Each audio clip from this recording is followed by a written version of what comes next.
You're listening to Blue Jays Nation Radio with Cam Lewis and Tyler Yaremchuk, a member of the Nation network of podcasts and delivered by DoorDash.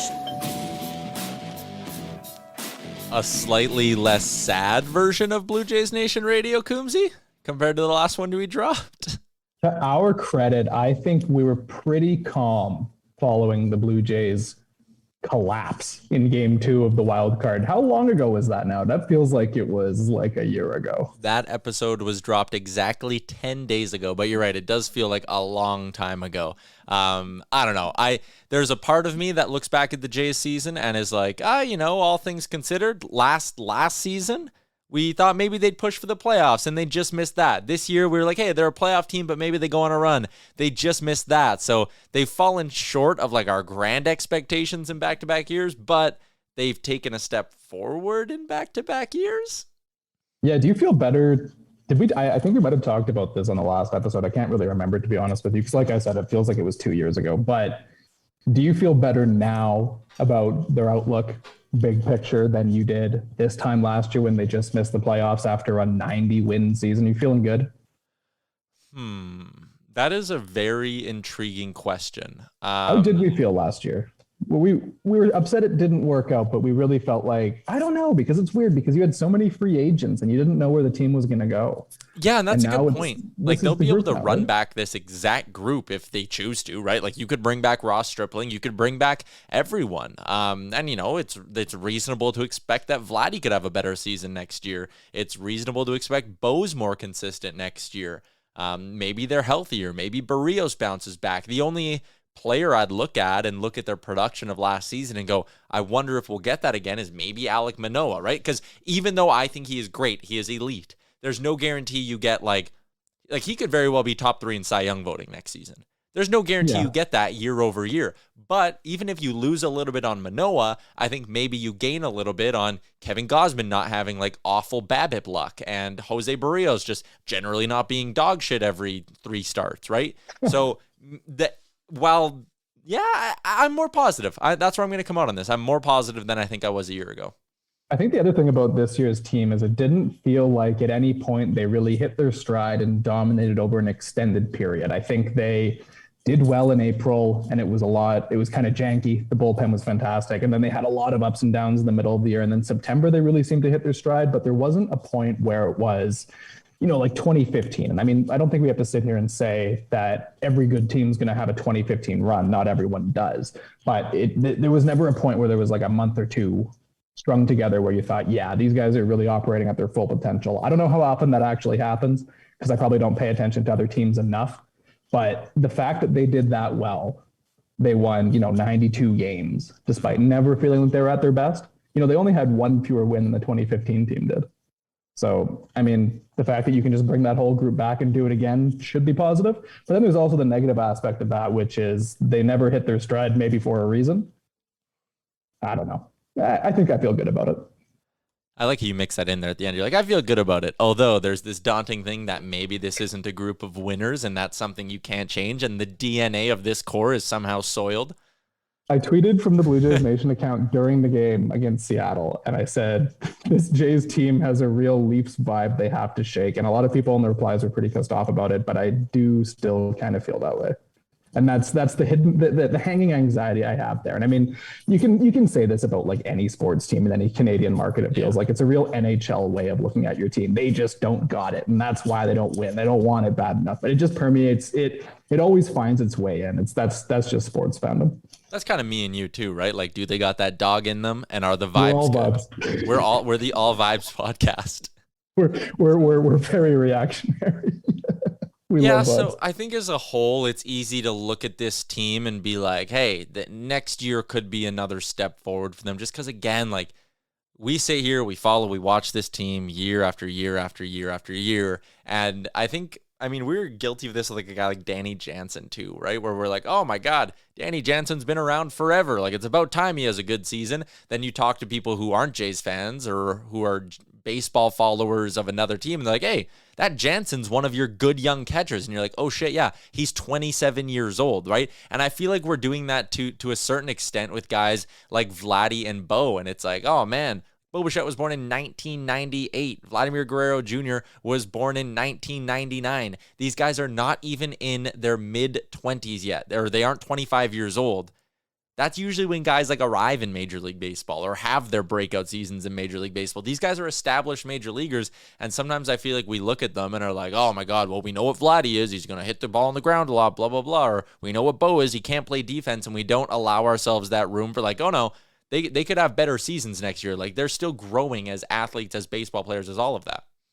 Yeah, 100%. And I think you have to less look at the teams who busted their way in and just did it immediately, found their success immediately. And then you have to look at a team like the Washington Nationals. Like they, built that core over so long, being so bad.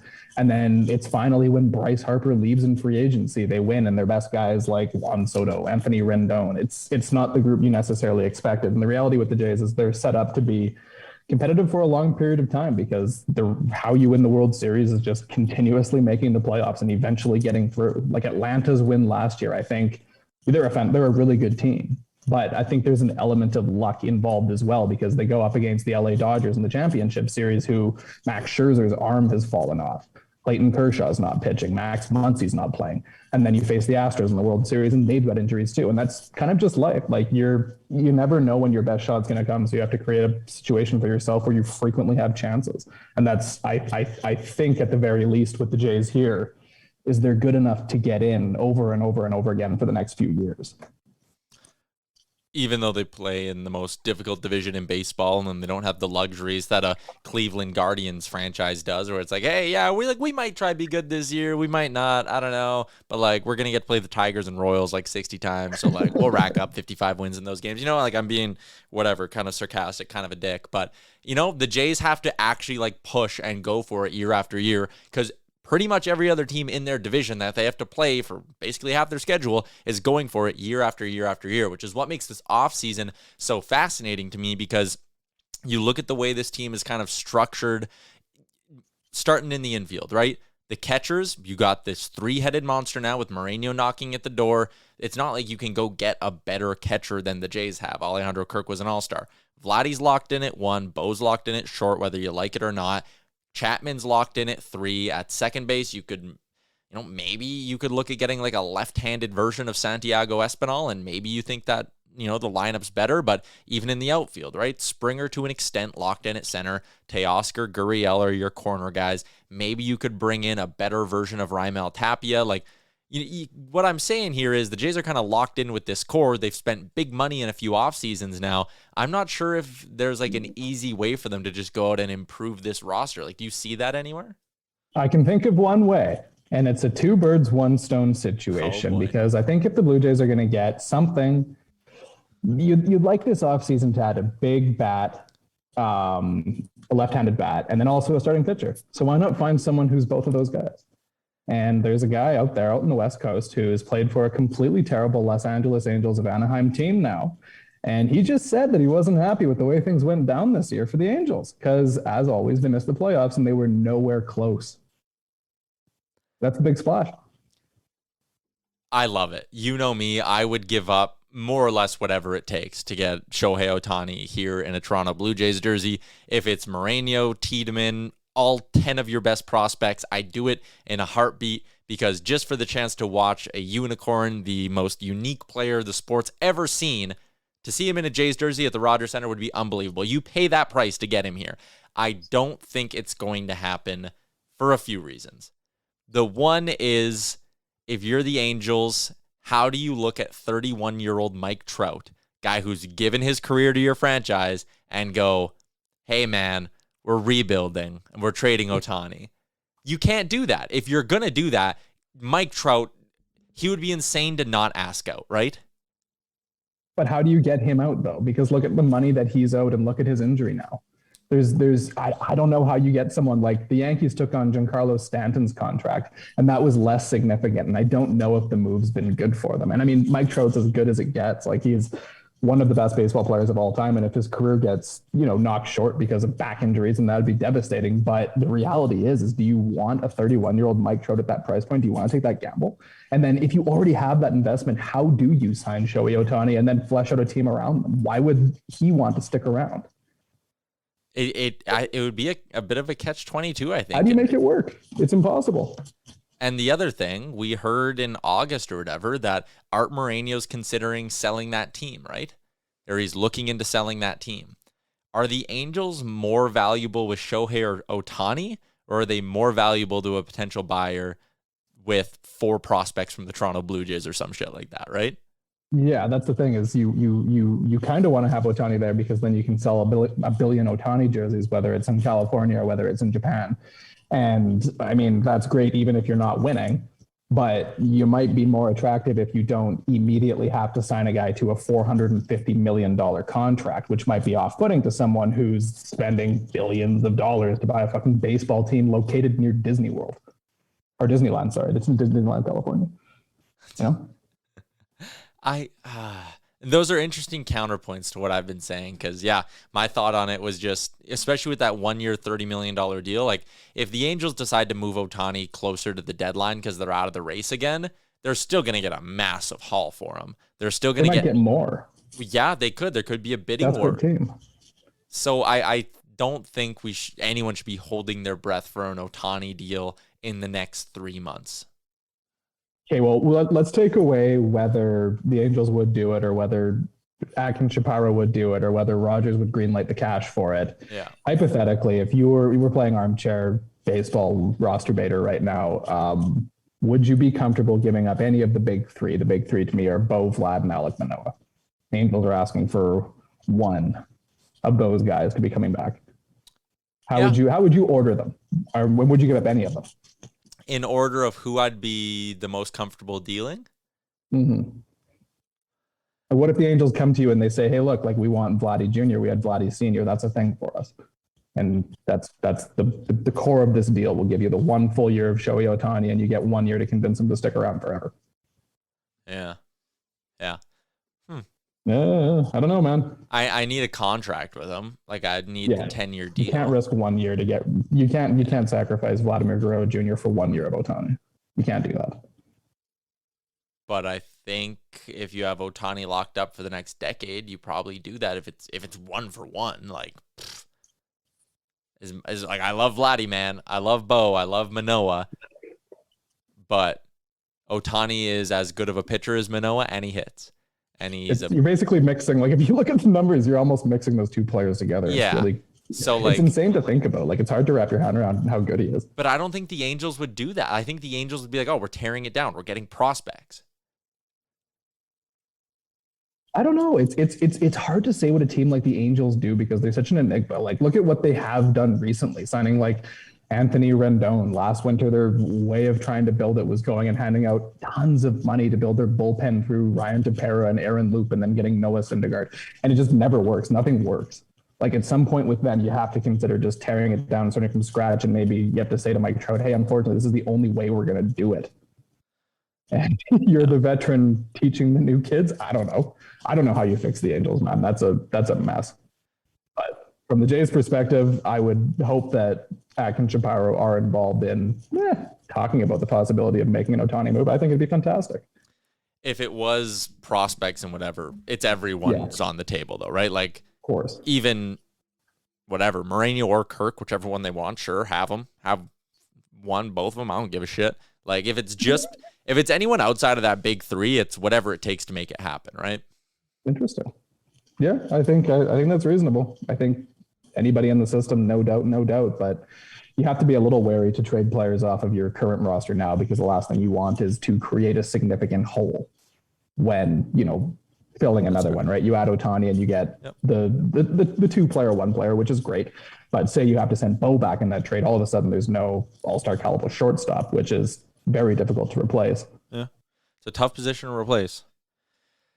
Yeah, that's fair. Caitlin McGrath, just sticking on the topic of off-season rumors and whatnot. Caitlin McGrath of The Athletic put out a story a few days ago saying Blue Jays will make a significant trade and 3 more predictions for the off-season. She started with the Jays will be bigger players on the trade market Then in free agency, she goes on to kind of outline, everything we just talked about, where they've spent money in the last few years. Some of their young players are getting more expensive, while, maybe they look at they look at some relievers and things like that. Ross Stripling's free agent too. A trade market will likely be where they make their dent. And her follow-up prediction was the Jays trade one of their three catchers out of Jansen, Kirk, and Moreno. Jansen, the least valuable of the trio, given his age. Moreno, Kirk, I think it's probably fair to say the value on those two would be a toss-up, right?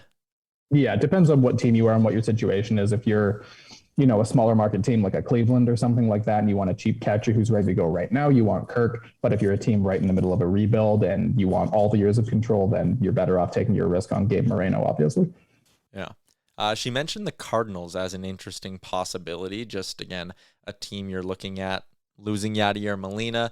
They could be in the market to say, hey, you got a couple of young catchers who are just starting their Major League Baseball careers. What an easy way to transition away from an all-time great to pick up a high-end prospect.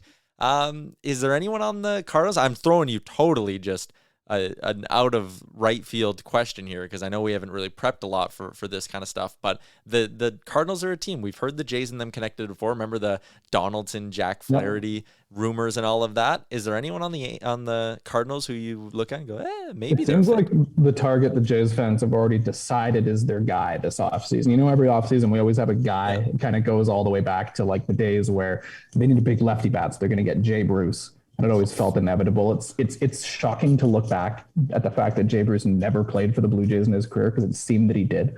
But this guy this offseason from St. Louis is Lars Nootbaar. Everyone's obsessed with this left-handed outfielder. He's 6'3". He slashed 228, 340, 448. He hits 14 home runs. Pretty good. The Jays could use that kind of bat in the outfield. They definitely lack that. So that's the kind of Danny Jansen for this guy is what everyone's suggesting. Interesting. Yeah, I mean, when you look at the Cardinals outfield, they have Harrison Bader they moved him. I was just looking at their opening day roster from last year. Sorry. Yeah, Lars Nootbaar. Why would the Cardinals move him though? Well, they need a catcher. I guess. Yeah, you got to give to get. Like, that's a baseball trade right across. If you're going like whatever it is, Jansen for Nootbaar. Yeah, that's pretty much it. It's just two teams with surpluses and two teams with needs. The Jays need a left-handed bat. The Cardinals need a catcher, but the problem is there's a handful of catchers available in free agency, so the Cardinals could just solve their problem by spending money. Interesting. Yeah, they could. And then you keep your good young outfielder who's 6'3". The other prediction Caitlin McGrath had was that she had the Jays signing Justin Verlander, or at least try. And wouldn't that be something if they backed up the truck? And that was your Ross Stripling replacement, was bringing Justin Verlander into this rotation. They tried last year. Yeah. And Verlander said he said he was this was his other choice. If Houston hadn't have showed up with, I think they offered the two teams made the exact same offer. If Houston hadn't have shown up and matched, he would have signed with the Jays. He always pitched well at the Dome. Yeah, he's thrown 2 no-hitters there now? I think so, yeah. He would throw 2 no-hitters during one season. It would be amazing. It's an automatic. It's just a perfect fit. The final one that I wanted to get your take on before we take a look at some other stuff going on around the MLB is, she says the Jays sign an extension with one of their young players, but not the one you think. And she's talking about signing Alek Manoah to a big extension this winter. That honestly makes sense to me. Like Bo and Vlad, maybe it's more complicated, maybe it's more expensive, all of that stuff. But Manoah strikes me as a guy who would really take a lot of pride in like committing to the franchise, committing to the city. He's got that kind of vibe about him where him signing a 12-year contract right now at the Toronto Blue Jays would, if he already is a fan favorite, I know that, but it would just bring him to a whole nother level here for him to sit there and be like, I want to be a Blue Jay my whole career. I could see it happening. Yeah, you could also see, it's important to remember the contexts of these situations. And it always came up when, say, a Wander Franco or a Ronald Acuna Jr., a Juan Soto, or I guess Juan Soto didn't sign his contract, but with those players signing their long-term deals, the context always was, why haven't the Jays gotten their 2 big guys locked up yet? But the difference is, Bo and Vlad come from, very different financial situations in their lives. And there's no guarantee that it's really worth their while to lock in now during or ahead of arbitration to a forever contract when they can just walk themselves to free agency and, pick their destination, pick their situation. I'm not saying that they're not going to be loyal and stick around with the Jays. It's not my prediction, but they have that ability to do so more so than someone who didn't grow up with generational wealth. So for Alek Manoah, who doesn't have, a parent who made $100 million in the big leagues, it might be a little easier than to lock into a forever contract at this age, one where the Jays would be probably down the road saving a tremendous amount of money if he does become like a Roy Halladay franchise pitcher, which, given the way he's gone in his first 2 seasons, it looks like he will. The counterpoint to what you said, similar to how you gave counterpoints to my Angels stuff with Ohtani, would be, Bo and Vlad don't really care if they miss out on a few million down the line, because again, you mentioned it, come from money. Parents were in the big leagues, all of that kind of stuff. They could sit there and be like, no, I care more about my legacy, and I want to be someone who wrote it out with the same team. I want to be someone who was a part of a dynasty, right? So maybe they do sit there and go, oh yeah, like I'll do the 10, 11-year deal, because one, you still get your guaranteed money, right? You're earning your own money still. And two, it's a bit of a legacy play as well. Unless maybe in their minds, and I guess this is what we will never know, is do they sit there and go, no, I want to be one of those guys who cashes in big with the Yankees when I'm 29 and gets that big deal, cashes in with one of those big market U.S. teams and does that. So that, again, I'll agree with you in that sense. I do think it's more likely we see a Manoah extension than we do a Bo or a Vlad. Yeah, it's honestly just kind of echoing what I've always thought with those two. I always thought that, Toronto probably could get it done if they, showed up and they were like, hey guys, matching 10-year, $400 million deals. Let's do it. I would imagine they probably say yes, because that's pretty good, value for them. But I don't know if the Jays with those two players are going to be able to find themselves in a situation where they can lock them up long-term and save money in the future, given their circumstances. I just think it makes sense for Manoah to do so more, but then you're also signing a pitcher to a long-term deal, and it's so much harder to project what pitchers are going to do because, pitchers get injured. There's a significant amount of wear and tear on starting pitching. There's a reason it's so expensive and so hard to find. But I'm personally all for the Jays locking up any of these three guys. Of course, you want to create these foundations of success.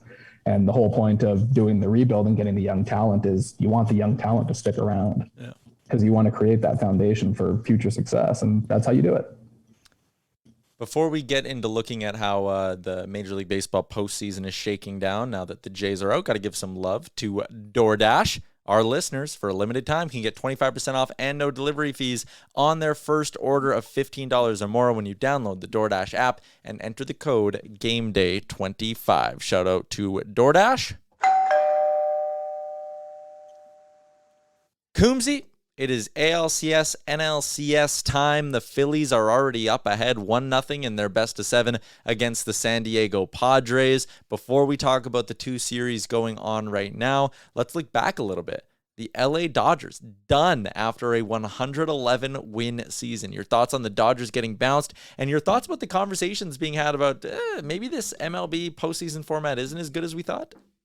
Yeah, I think it's really funny that so in the National League, you had pretty much all of the lower seeds move on. The Mets lose in the wild card series despite 101 wins.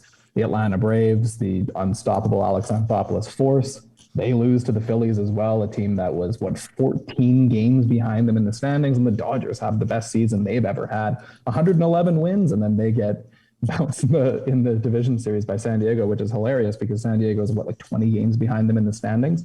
I think if you're a Blue Jays fan, which we are, this makes you feel slightly better about the catastrophic loss to Seattle, because it just reminds you of how random this is. I think the temperament now towards the situation, having seen the Dodgers lose, a team that has gotten it done in the playoffs before. They got it done in 2020, the year that you had to win more playoff rounds than ever. It's not that they don't have that dog in them. They can't win the playoff series when it's difficult. It's not that. No, it's just that these are small sample sizes and there's a tremendous amount of randomness. And I think seeing these National League teams do that makes you feel a little bit better about the Jays. But then meanwhile, what you also see is, Houston just pumped Seattle. So it's like, are the Jays even close to good enough to get through a team like this? So, but for all the whining about the playoff format and how it's unfair to good teams, we're now in the 7th straight season that the Astros are in the ALCS. It's just like the American League East team and the Astros. It's, it's the Yankees and the Astros. It's the Red Sox and the Astros. It's the Rays and the Astros over and over and over and over again. So, I mean, clearly it's fine. A good team is probably going to win. Yeah, I think it's so stupid when this happens in every sport. There's an upset, and all of a sudden, one fan base is like, "Oh my God, it's so unfair." It's like, well, like not everyone's gonna win every year, right? Like if it was the same thing, like you said, on one hand with the Astros, it's the Astros every single year.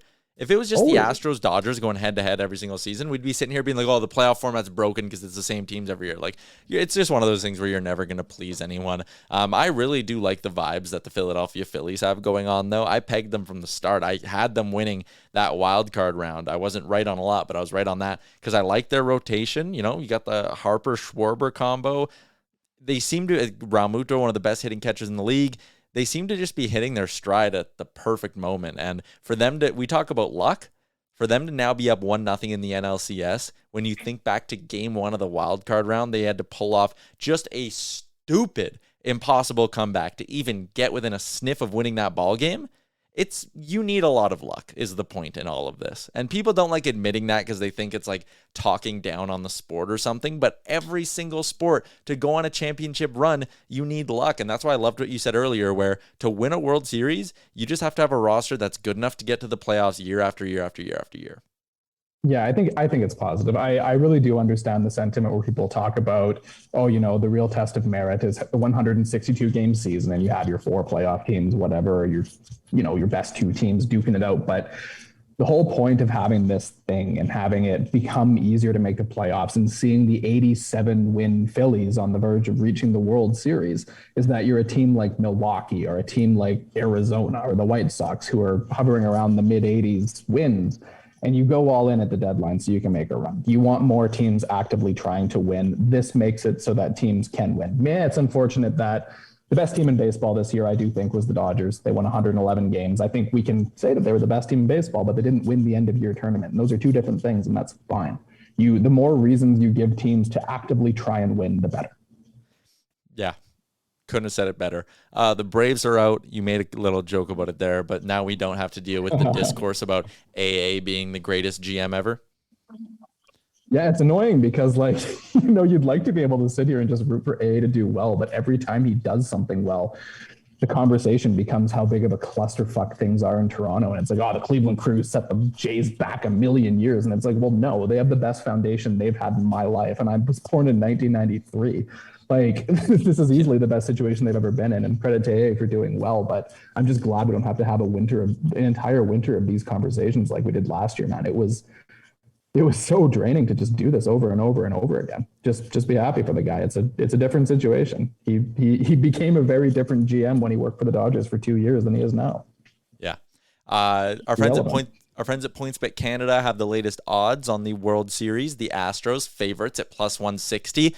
We are just a couple hours away at the time recording this from the beginning of the ALCS. The Phillies, they are plus 250. Yankees plus 300. Padres plus 450. It is prediction time, Coombsy. Who will meet in the World Series? Hard to bet against the Astros at this point. It just kind of seems like an automatic they're going to come out of the American League. So that's kind of funny, the belly aching about that. But yeah, I would go Houston versus Philly. It seems unlikely that San Diego is going to be able to make this happen again. Philly seems like the team of destiny. I don't know if Philly can beat Houston in the World Series, but like you said, they got the pitching to do it. So, hey, actually, if you think back, remember at the beginning of the year, we did our preseason thing with BK. And I said the Phillies kind of had Jays energy out east, and that would be a great World Series. And unfortunately, Jays didn't live up to their end of the bargain, but I still do think the Phillies are going to go to the World Series. And I never doubted them. Never once. Never once. The Phillies are up 1-0 right now in the top of the second in Game 2 of the NLCS, that is. So we'll see. I'm with you. I think it's going to be Phillies, Astros, and I would imagine we're going to do another podcast between now and then so we can maybe save our World Series predictions for that point. Justin Verlander, future Blue Jay, getting the start tonight for Houston as well. That might be where I go. That might be my guy. Everyone's on Lars and Nootbaar, and I'm going to be on bring Justin Verlander in for a championship run next season. Here's the big three predictions from us for the offseason that we've decided are going to happen between the two of us. And we both agree Alek Manoah is signing a long-term extension. Yep. The Jays are going to sign Justin Verlander. And the Jays are going to trade one of the catchers for Lars Nootbaar. Depending on which catcher is going back, it might be Lars Nootbaar and something else. Perhaps a reliever.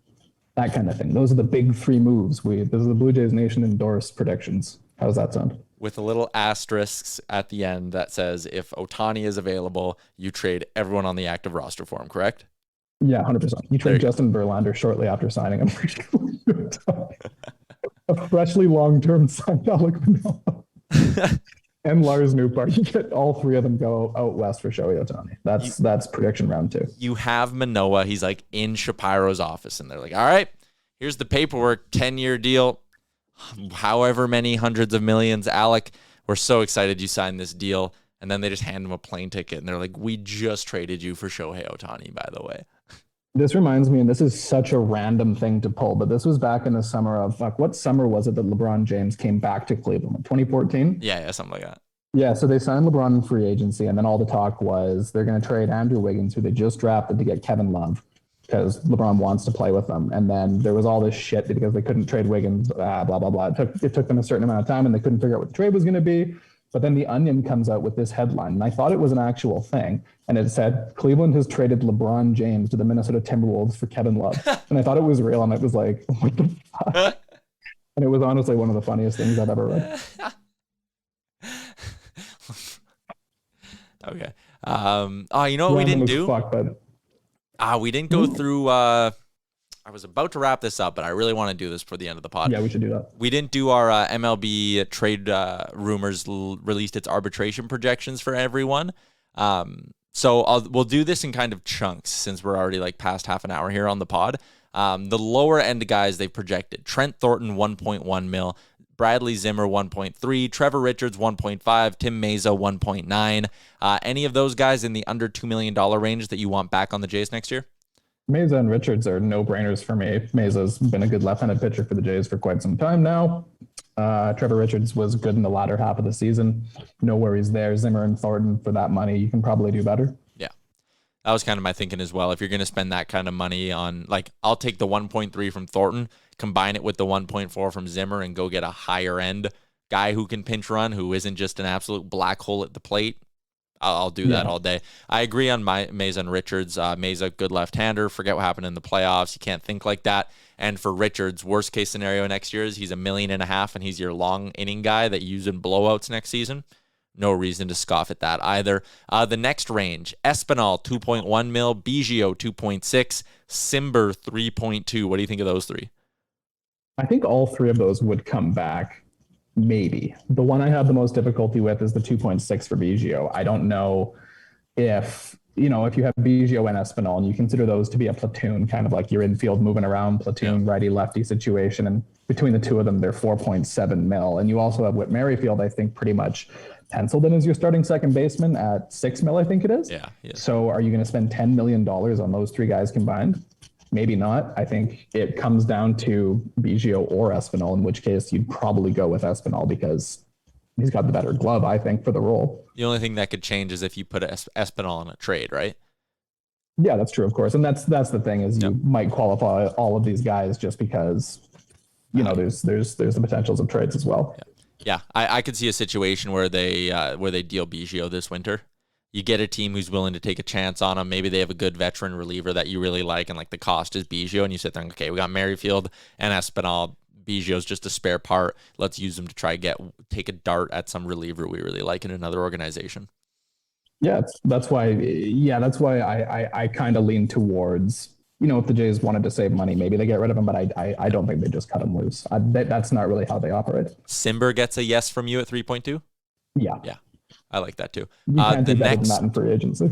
The next run, I'll give you these two names because I think they're both automatics. Danny Jansen 3.7, Jordan Romano 4.4 mil.